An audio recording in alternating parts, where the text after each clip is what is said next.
What up, boys, and welcome to another challenge, sponsored by yours truly, Disturbed.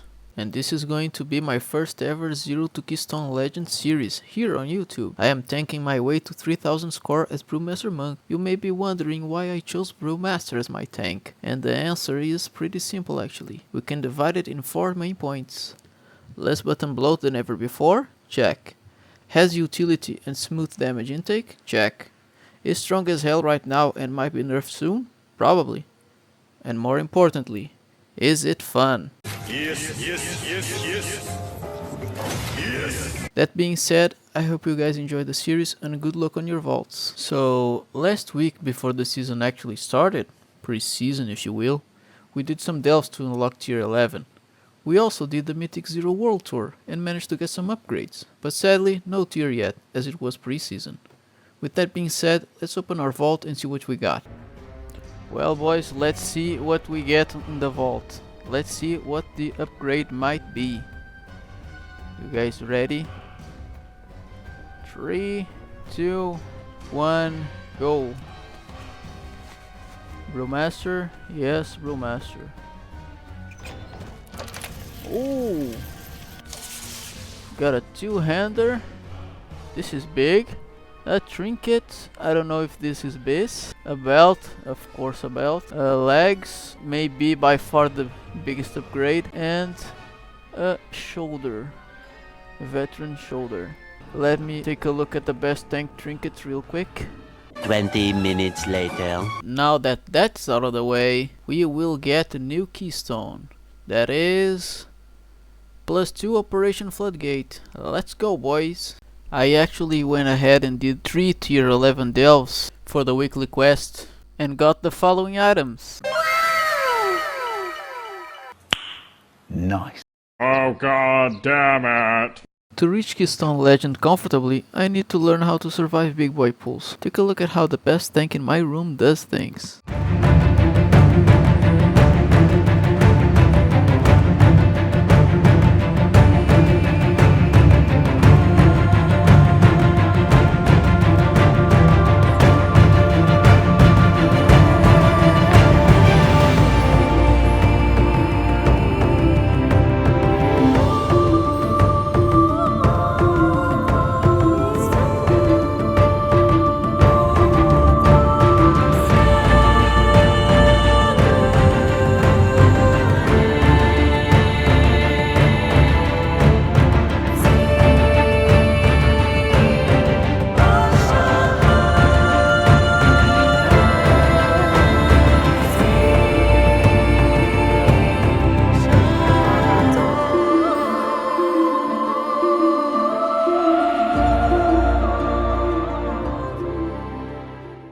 I think you might have noticed, but playing with me is my boy Super Hard as his Mistweaver Monk. Yes, I'm playing with a friend, but the goal of this challenge is playing with friends. The next one will be bug only. You can bet your sweet ass. Since it was the first week, it was my job just to learn the routes, because this dungeon I only did a couple times when I was playing Mistweaver, and I didn't even pay attention to the route itself, I only healed. We arrived to the first boss, Big Mama. Now let me take a moment to explain you its mechanics. Their mechanics? Her mechanics? Whatever, man. First, 4 robot drones are summoned, one of them being interruptible. You have to interrupt the one that's interruptible and kill all 4 of them while hitting the boss. It's mostly a cleave fight. Then she goes to what I like to call intermission phase, the moment you kill all drones, where she goes mad and shocks all players in the area over time. Healers, prepare your AoE spells, and DPS players, pop a defensive. Periodically, she launches a frontal silence towards a random player that also knocks back, that can be dodged. During the fight, she will electrocute the ground beneath herself in a small area that is harmful mostly to melee players. So thanks. Kite the boss when needed. I recommend lancing whenever the first 4 drones die. Rinse and repeat and she will fall. On the second boss we did not have many problems, aside from 2 deaths respectively by the feral and by the hunter. On the third boss, while we were waiting for RP to finish, I typed in chat, "Left, okay?" And you will not believe what happens next. Double kill! Triple kill! Quadra kill! And then I thought to myself, well, let me solo, it can't be that bad, right?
Yep, not a bloody cave, but I can still get shit done. Woohoo! Then, when we were fighting the two goons, I looked at the percentage and I thought we would still need more, but it turns out we didn't. Yay! Lastly, the final boss, it wasn't that hard and we managed to kill him with just under 20 seconds. Next up is the new one, Echo Dome Alani, and let me tell you guys, this dungeon is so beautiful, man. So beautiful and so cool. Really hit the nail in the head with this one. And as you will see ahead, the mechanics are also pretty easy to understand even without add-ons. First boss is as straightforward as it can get. First, you have to stack on top of the tank because he summons lots of adds, and you have to cleave them down real quick. Then, on an intermission, he starts sucking all the players, so you need to either be a DK or do as I always do and run away from the suck. What? And he also spawns ads to consume, so you need to crowd control the ads or kill them, whatever happens first. Also, in the meantime, he will target random players and spawn puddles on their feet. You have to take those puddles away from the group, rinse and repeat, and the boss is dead.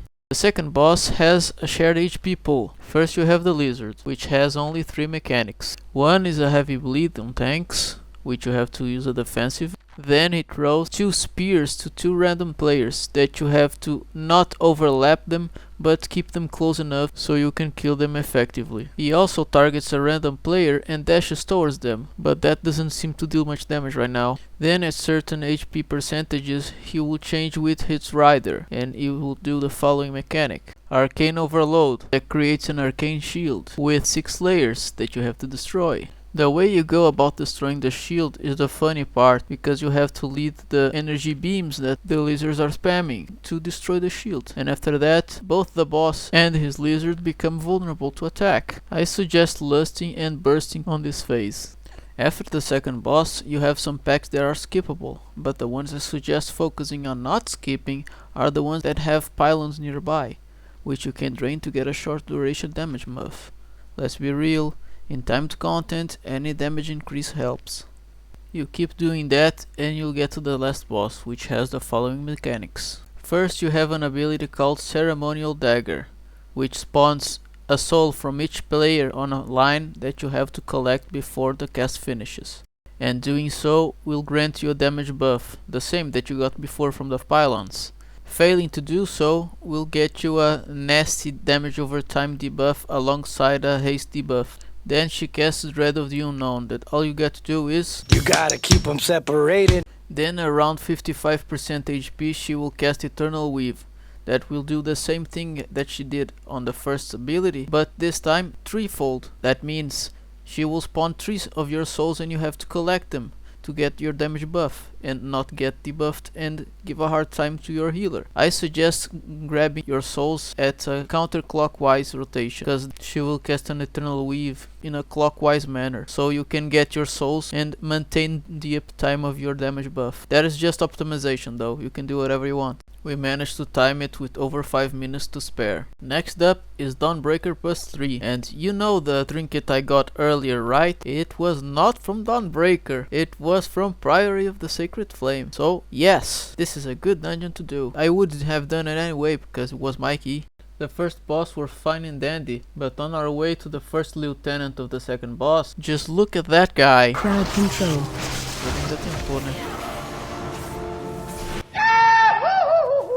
Then on our way to the second boss we did some big boy pulls in this area and managed to kill the second boss swiftly. The only deceased was the hunter. And then the third boss was the easiest thing ever, and we managed to time the dungeon with over 7 minutes to spare and 2 chests of the key, upgrading it to a +5 Aracara Suavão. And to Aracara we went! And to save you arachnophobics the trouble, we'll do this! Not only because nothing interesting happened, but also because I did this sick play. That was cool. And we managed to time it with over 7 minutes, 2 chesting it again. Now, Halls of Atonement 7. What could go wrong? And we wiped once. We went back again. Guess what happened?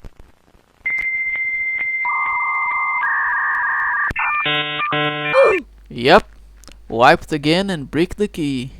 We went back again at 1 level lower. Wanna see the results? With only 3 deaths, we almost did not time it. Can you believe that? This dungeon is so overtuned, or we are so undergeared. But I think the dungeon that is overtuned. Well, who knows, it's Blizzard we're talking about. You never know what's happening in the balancing team room. One thing's for certain though.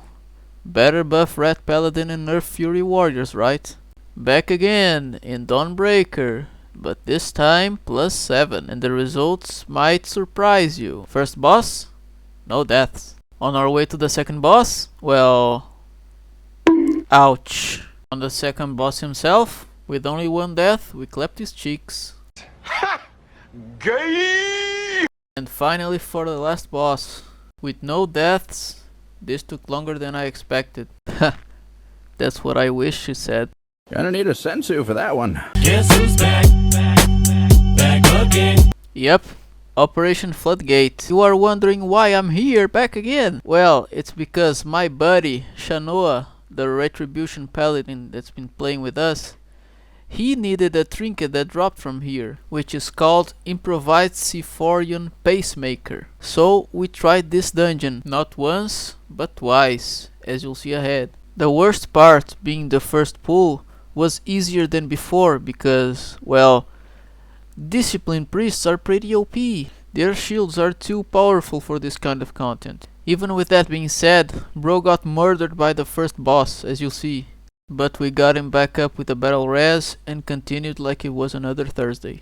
Then, with the first and second boss down and a big improvement to my routing, we managed to get to the third boss. And then the hunter decided to take a nap. Third boss down, and with a little bit over 10 minutes we go to the last boss.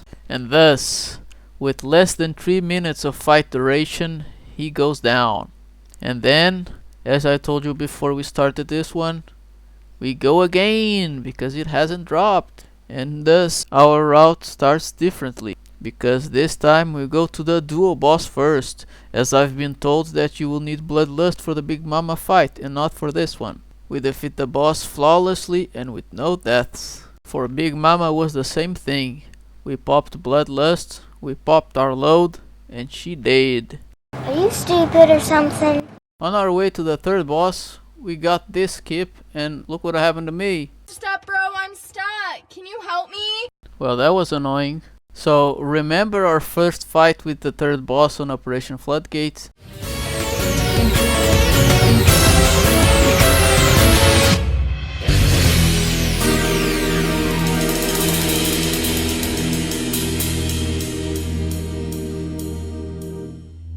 Well, I put him in his place and now he's scared of me. He will never kill anyone in my team ever again. And finally we get to the last boss.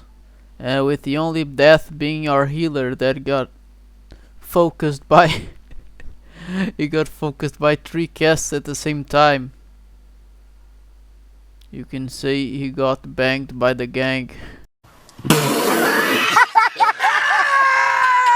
We only had one problem on this part when I thought I was gonna get packed because you're not dealing with the average bugged dungeon anymore.